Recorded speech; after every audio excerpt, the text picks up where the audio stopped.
A couple of years ago on this channel,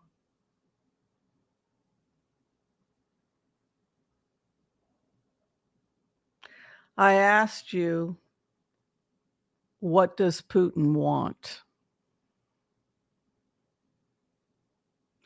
And I put the video up a couple of years ago.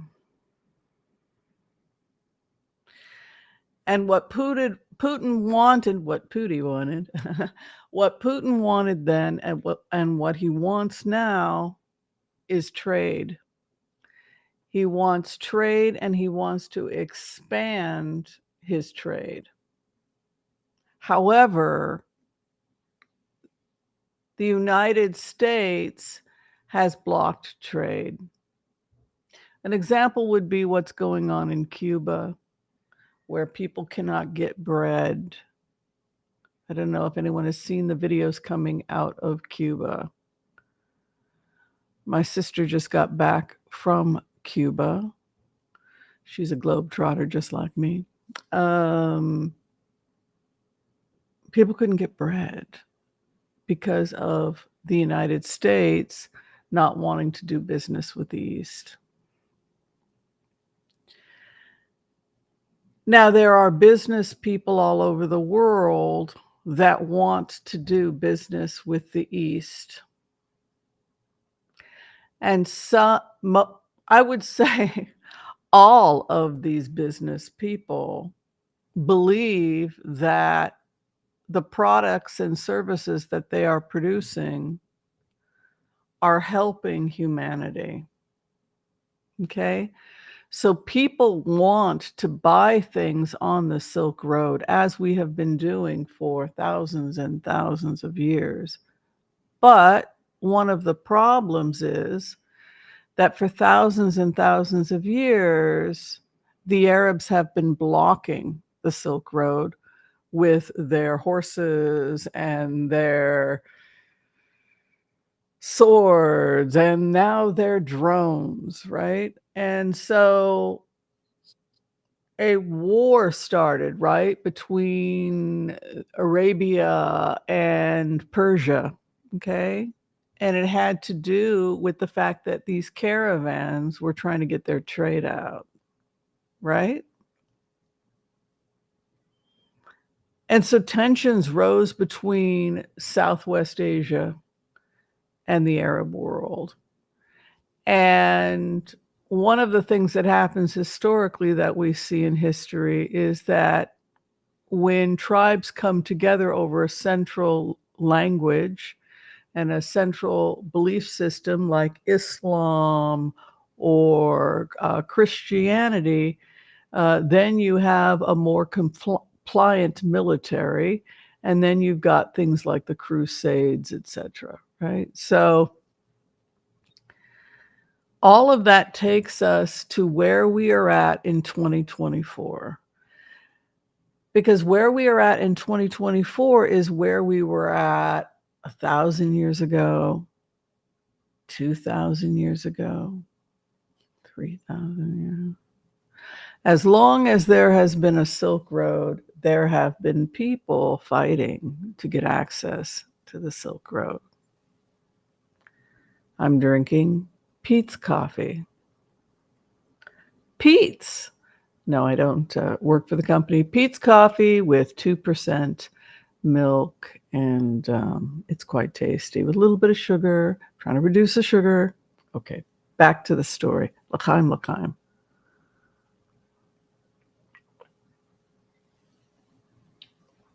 So who was upset about the trade not going through? The wealthy merchants. Who was Muhammad? Peace be upon him. He was a 19-year-old guy who was illiterate, who took a job for a nice Jewish lady. I think she was a widow. She was 40 years old. And what was he trying to do? He was trying to get the trade out. How do we get the trade out? How do we get the trade out? How do we get the trade out? How do we get the trade out? I'm having a nervous breakdown. My wife is driving me crazy, right? Married an older woman. He knew what was good for him. Nice. An older woman who was Jewish. There you go. That's Muhammad. Peace be upon him. Anyway, the point is this. Some say he had a breakdown from it, right? These trade wars. Then he has a vision, and Archangel Gabriel comes to him and says, "You've got to unify people, right, under a central God, etc." People think, "Oh, it's fake." Other people say, "No, he had a real revelation." I'm on the side that he had a real revelation because that boy was under stress. People were dying from starvation. We're now in 2024, and we're in the exact same situation. What have we learned in the past, and what can we learn going forward? We have the East and the West in the middle of a trade war. So you now have wealthy merchants trying to get their trade out, and they can't get their trade out. And they believe they are serving humanity. Now, people don't like the fact that I talk about Elon Musk here, but he is important, just as Putin is important. I went through 6 months of talking about Putin. That's because as a remote viewer, one of my jobs is to do personality profiles so that I can really understand who they are. And what I understood from Putin was that he was obsessed with trade routes. I also found out some interesting things about some cool programs when the Soviet Union was functioning before Putin. Putin, you don't get to take credit for any of this stuff. They did some great public health stuff in Mongolia and other areas that were under the Soviet Union. So the point is that some of centralizing the government they were doing some good work. They were doing some good work in some of these areas.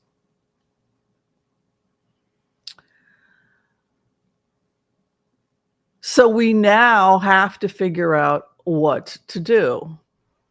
Different people have different math. Different people have different math. After October 7th, I had a nervous breakdown, okay? I personally can say that that's what happened. My country was invaded. Our country was invaded. People were raped, children were lit on fire. I mean, it was the Holocaust. It's, here I don't know how it is in other countries, but here in the United States, when you go through your bat mitzvah, they put you through extensive Holocaust education, right? This was back in 1970. I won't say which year I bat mitzvahed.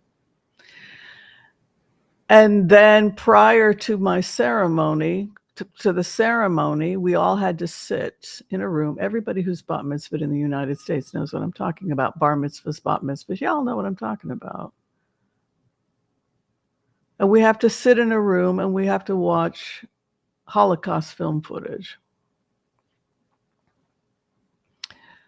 And we have to be told that this is going to probably happen again and that our parents can't protect us. And you go through all kinds of psychological issues, but that's basically, because, as I remember it, becoming a woman and a Jew, was this realization that this was going to happen again, that my parents couldn't protect me, that this is the big bombshell. This is really what bar mitzvahs and bat mitzvahs are about. And we're going to give you some ethics tools to help you hold on to your humanity in the face of all of this. Try and be a good person. Try not to be like them. Do everything in your power to be a force for good, even when people are trying to kill you, right? So that's what I took away from my bat mitzvah experience. So as many of you know, I'm an anthropologist. I'm a published anthropologist, and I've focused my work. I'm a medical anthropologist, and one of the things that I've studied is eugenics, racism. Why are people racist? Why do people get into tribes? What are the pros and cons of tribalism? Tribalism isn't all bad, And so I'd been working on trying to create, how can we create unity between Israelis and Arabs, Israel, the West Bank, Gaza. This was by creating oasis or safe zones. And so, during my nervous breakdown, I I took my entire thesis and I was able to produce it in 2 pages. And I had a vision during my breakdown of a subway system and various different oasis or safe zones, and that we would take it one step at a time. The top 3% of people that we knew were going to be most likely to be rehabilitated, you know,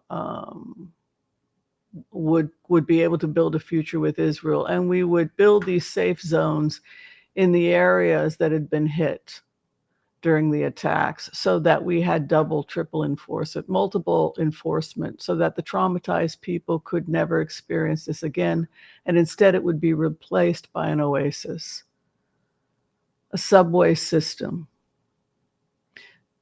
The subway system would also take care of congestion in the area, and by creating an oasis, it would expand some of the area for people living in Gaza so they have more space. We would also open up to Sinai, and we would share security. This was my vision during my nervous breakdown. My blessed nervous breakdown.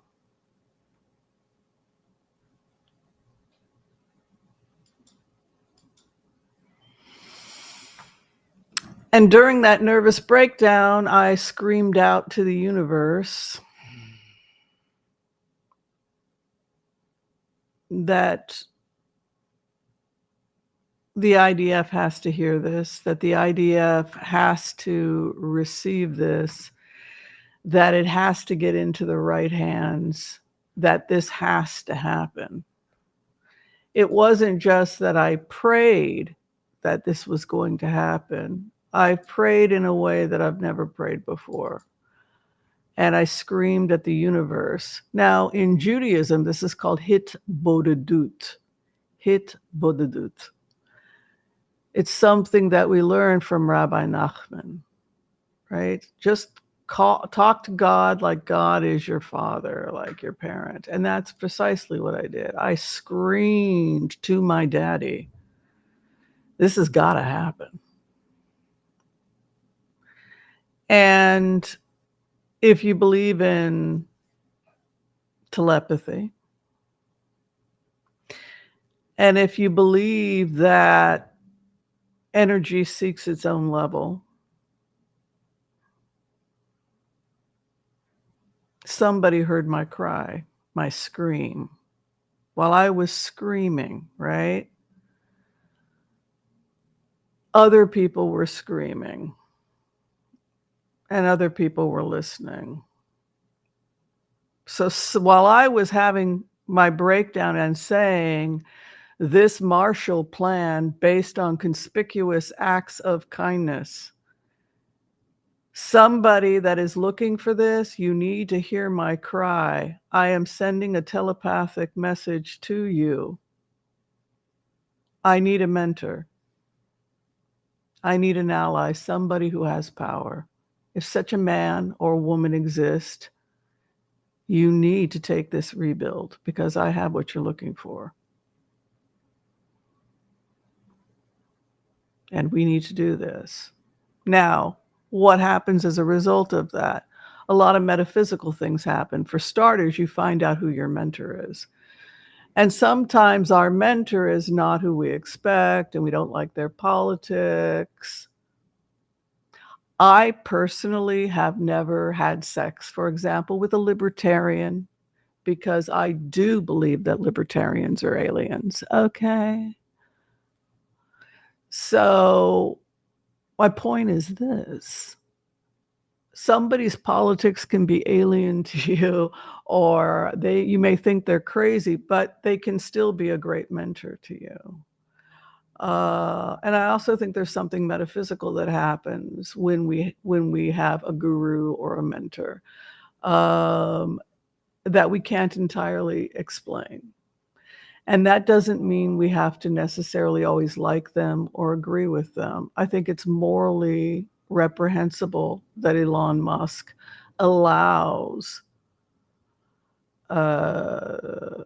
criminals on X to prey on vulnerable people using his and his family's images. And the fact that he's giving it a tacit okay means that he is somehow benefiting, which is morally reprehensible. I don't care what, find another way to get to Mars. We don't prey on vulnerable people, particularly people who have blue check marks, right? So there are a lot of moral problems I have with my mentor, but I liken it to being bit by a vampire, okay? So Whimsy, how you can look at my mentor is like I've been bit by a vampire, okay? So it's just what it is. And when you've been bitten by a vampire, when they come into your space and they start screwing with you and having fun with your head, and when their blog people their blog people start to screw with your head. By the way, I'm convinced this is his kid. His kid runs his parody. No, you don't play the violin, but I do. The point is this, is that we worship our maker as vampires, but we don't necessarily agree with them.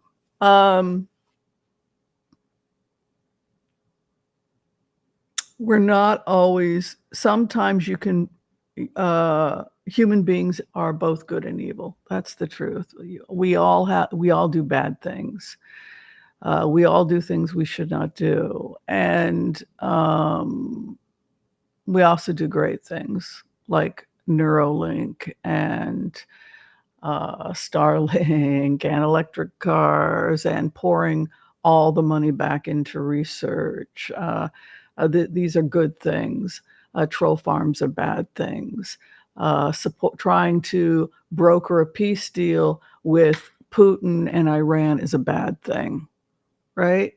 So again, the other thing I would point out here is if it's all about trade routes, that's it.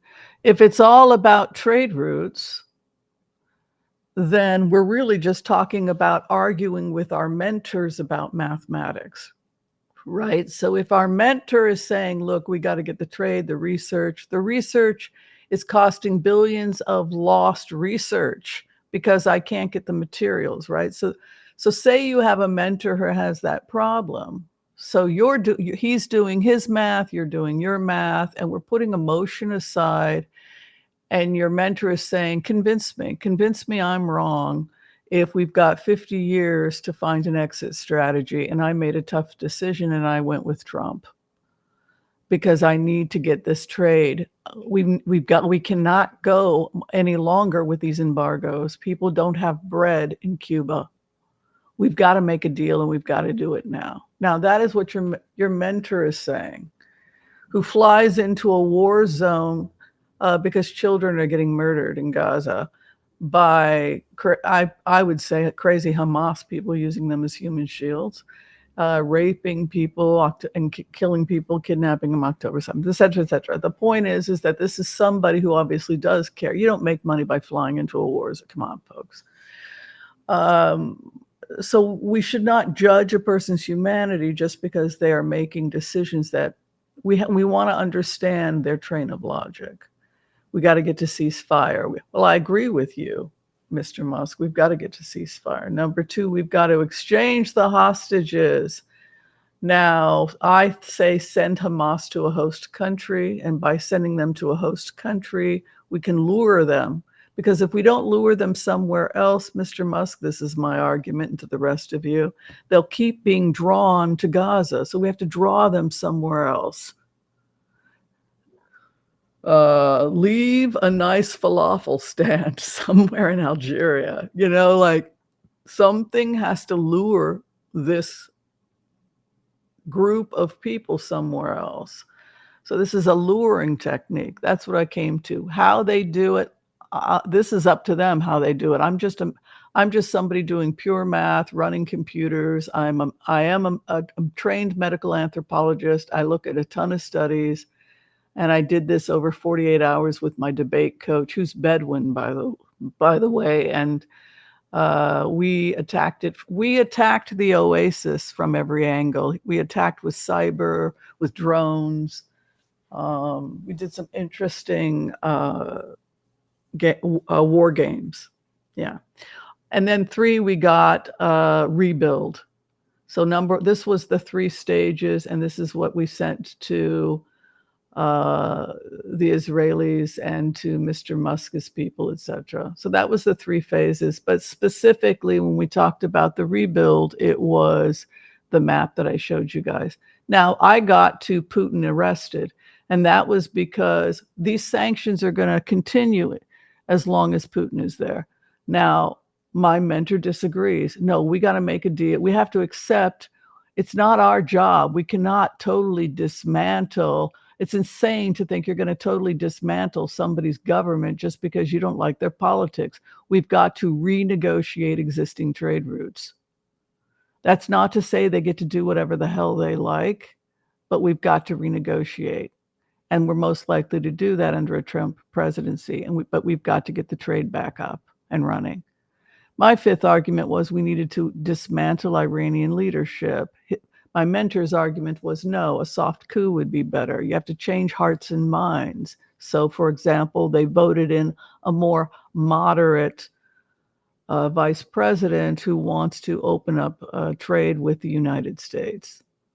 So this is more in keeping with my mentor's argument. I disagree. I think if we do trade with them, in another 3-4 years, the money's going to go to rearming them, and they're going to take out Israel. His argument is that if we do it right, we can ensure, and we have a friendly relationship, we can ensure that they're not going to be doing drones, etc. My final argument was, where I disagreed with my mentor, is that we can't normalize relationships with them because they want a piece of the Abraham Accords. Again, trade. They want to be a part of the trade package. But unfortunately, they'll use the money to be a threat to the West. And so the only conclusion I came to, as long as they threaten the United States, as long as they threaten the West, is that we will have to continue the trade wars, and we will have to continue the sanctions because they haven't given us a choice. We need to have partners in peace, and we don't have partners in peace. Certainly Israel doesn't in Iran or Russia, given that it's very likely that Putin was behind October 7th. And so I think my mentor, with all due respect, is naive. And he has been accused of being naive in the past. And I would also remind my mentor that it was Trump that pulled U.S. troops out of Syria, and that is why Hezbollah is currently taking Israel in the north. I think the problem is that Mr. Musk is so obsessed with getting to Mars, he's not able to look objectively at the threat and understand clearly just how much the enemy hates us. All right, I want to thank you for taking time to watch this video. Be sure and share, like, and subscribe. If you're trying to get in for a tarot reading with me, you can find the information below. Be kind to all so that all will be kind to you too. We'll see you next time.